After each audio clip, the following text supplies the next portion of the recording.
Excuse me, do you have one of these? How about a clean record? Anybody? No? Well, you know the new restaurant in town will only let you in if you have one of these very fabulous necklaces or a perfectly clean record. Well, that's ridiculous, and hopefully no restaurant would ever do that, but that's currently what we're dealing with within the modern Christian church. We're seeing a bias of ridiculous standards.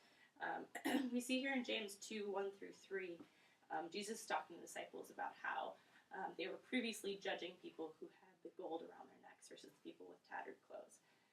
He teaches them that we are not the ones to be judging who comes into the kingdom and who doesn't.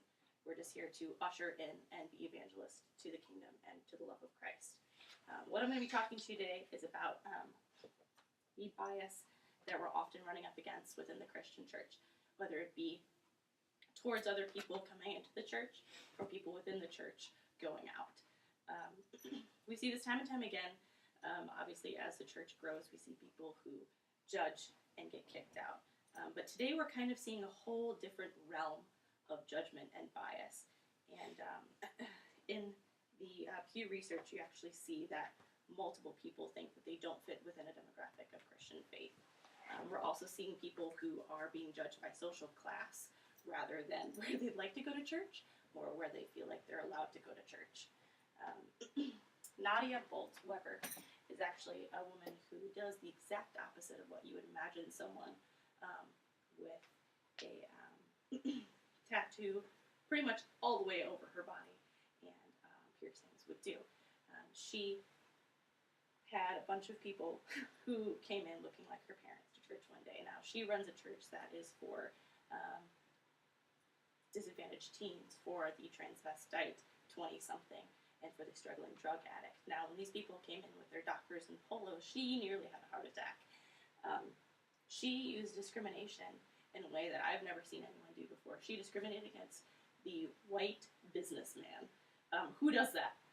But she did, because she wanted to have this cool, hip vibe within her church. And after talking with someone, she realized what she'd been doing and welcomed these people with open arms and with the love of Christ. But discrimination, I guess, is my point, is that it comes in many different forms. It doesn't just come in the, you look rough and tough, so I don't want to let you into my perfect church way. It also comes in many different shapes and forms.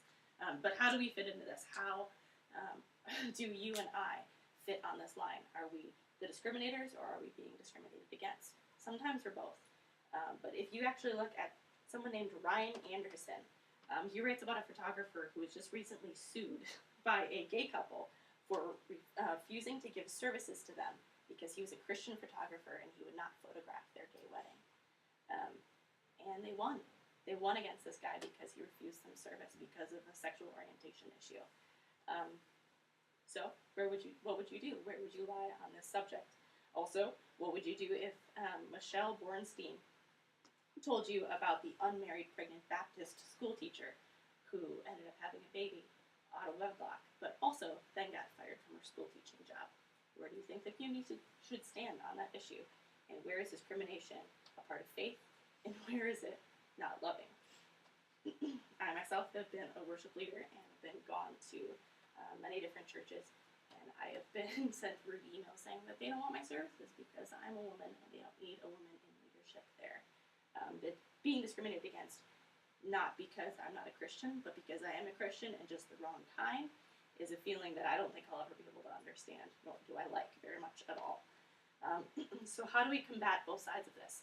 How do we not be judgmental, but also not allow others to judge us for who we are? Well, Jesus went against the grain on this issue, and I think we need to stand with him when it comes to standing up to adversity.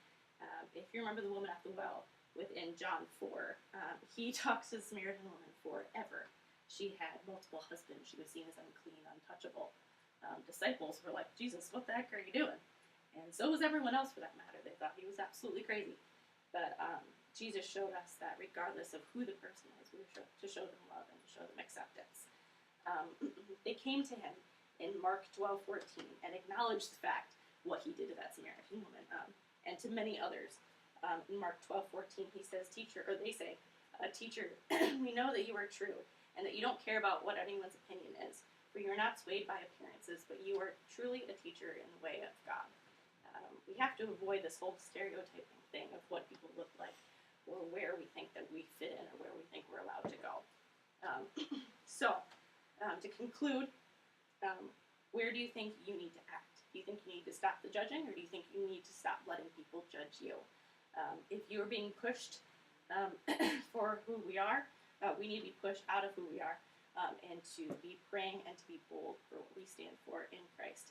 To not let anyone look down on us. In 1 Timothy 4:12, it reminds us to not let anyone look down on us because we are young. And also in Romans 2:11, it says that God shows no partiality regardless of whether you're white, black, young, old, or what your religion or faith is, that we are to show love and we are not to be biased or discriminate against those who may be different than us and who we believe differently. So I encourage you to fight against this and to not allow yourself to be discriminated against, and also not discriminate others for it. Definitely hurts our testimony as